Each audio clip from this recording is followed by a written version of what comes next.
Keputusan kerajaan memperkenalkan tulisan khat dalam kurikulum standard sekolah rendah KSSR Semakan bagi mata pelajaran Bahasa Melayu tahun 4 di sekolah vernakular mendapat reaksi pelbagai pihak.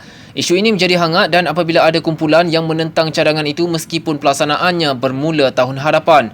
Ramai yang melatah kerana keliru dengan perbezaan di antara tulisan Jawi dan tulisan khat. Hakikatnya, kurikulum baru itu dilihat mampu memberikan impak positif dalam melahirkan modal insan yang seimbang untuk pembangunan negara. Ikuti temu bual wartawan Metro Ahad Nur Ashikin Madhayin dan juru video Saiful Iskandar Ismail bersama pensyarah kanan Fakulti Bahasa dan Linguistik Universiti Malaya Dr. Samsul Rijal Yahya bagi mengupas isu ini. Ya, sebenarnya pada pandangan saya tiada masalah apa-apa pun kerana pada tahun 2014 itu secara pelaksanaan prosesnya itu dari awal telah pun dirangka sedemikian rupa di mana sebenarnya yang diwujud kajian pelaksanaan itu hanya untuk permulaannya lebih kurang 4 muka surat sahaja, lebih iaitu muka surat 85 sehingga 88. Ini adalah fakta.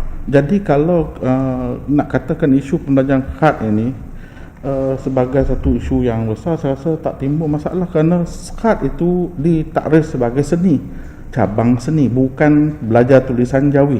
Itu yang kita nak kena bezakan. Kemudian dari segi pelaksanaannya, tulisan khat ini permulaan adalah pada tahun 2014 ya, tahun 2015 tu telah dimulakan, kemudian telah dibuat ketetapan pada tahun 2017 dengan tema dalam bahasa Melayunya dalam teks bahasa Melayunya itu menghargai budaya bangsa.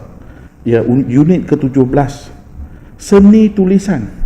Bukan tulisan Jawi, dia seni tulisan. Sebenarnya pada tahun 1330 batu bersurat ditemukan di Kuala Berang. Itu adalah asas yang utama yang menunjukkan bahawa bahasa Melayu itu pun telah digunakan sejak dari sekian lama. Itu tertulis. Sedangkan kalau kita nak tengok faktor lain pula, bahasa yang masuk, misalnya maksud saya istana di Malaysia pada ketika tanah Melayu ya, sebelum tanah Melayu lagi, telah pun ada agama Buddha dan Hindu-Buddha. Tulisan yang dipraktikkan adalah tulisan Palawa dan Kawi. Oleh kerana agama-agama ini tidak demokratik, saya sebutkan tidak demokratik, ada orang kata ada kasta di dalam tu. Jadi yang belajar tulisan dan belajar ilmu tentang apa saja itu adalah golongan bangsawan.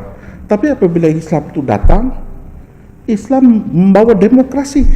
Jadi bila istana masuk Islam, ya, pihak istana masuk Islam, semua rakyat masuk Islam, semua belajar tulisan Jawi.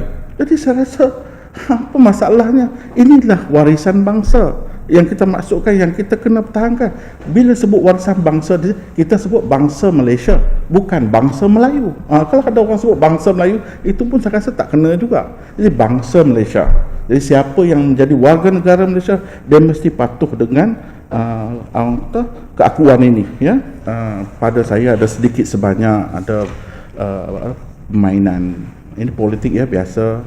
Tapi di Malaysia ni, kalau kita nak memberi peluang kepada seluruh rakyat Malaysia menikmati sistem pendidikan yang baik dan benar tanpa ada banyak masalah ya, kita perlu melihat peluang-peluang pihak kerajaan sejak dahulu sampai sekarang telah diberikan.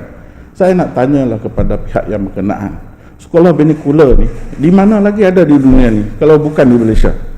Itu satu soalan kan. Jadi kalau kita pertahankan, tak ada orang yang nak membantah. Kerana dalam perlembagaan disebut bahawa semua bahasa di dunia, di Malaysia yang digunakan oleh penduduk Malaysia, tak kira bahasa apa, boleh digunakan. Jadi bila kita hubungkan dengan khat ini, khat adalah seni warisan bangsa.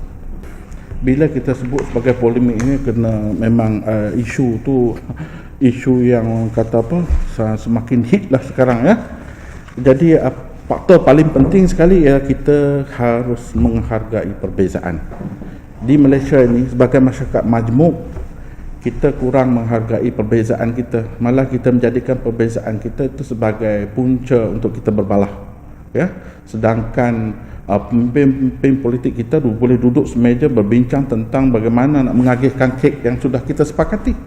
Tapi dalam hal-hal tertentu kita rasa oleh kerana perbezaan kita itu kita nak mengambil hak orang lain. Saya rasa itu perkara yang kurang kena.